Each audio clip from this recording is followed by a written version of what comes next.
Life is no cakewalk for Jesusemen Agutu as he labors to meet the needs of his 2 wives and kids. I lead a struggling life.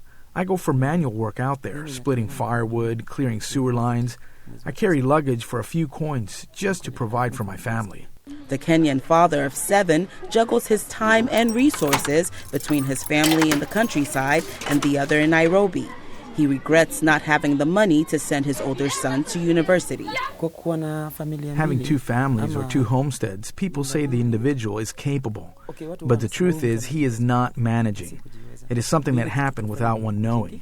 You can go somewhere and find someone you can't let go. You made a mistake, and you got yourself into it.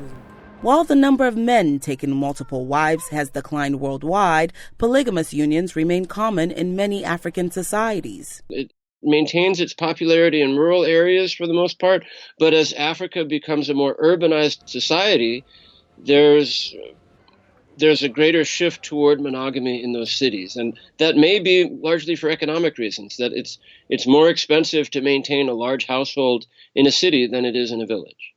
Polygamy has long been a part of traditional or religious customs, predominantly in patriarchies across the continent.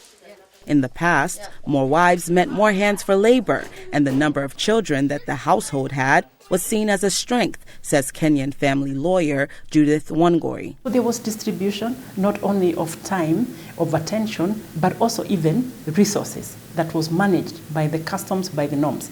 But also, the girls were brought up to expect that polygamy could happen. The men were also brought up to take in the responsibility that if they choose polygamy, then there are certain responsibilities that go with them.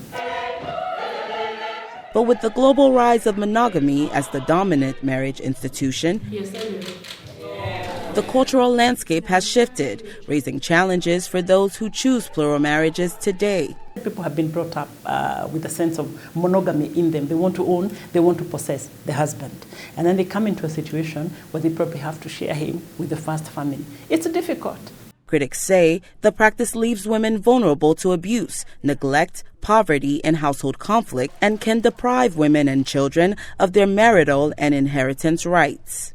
Laws on polygamy vary across Africa, but advocates say legal protection is increasingly more necessary to protect the women and children involved in polygamous unions. Jesusemen, VOA News.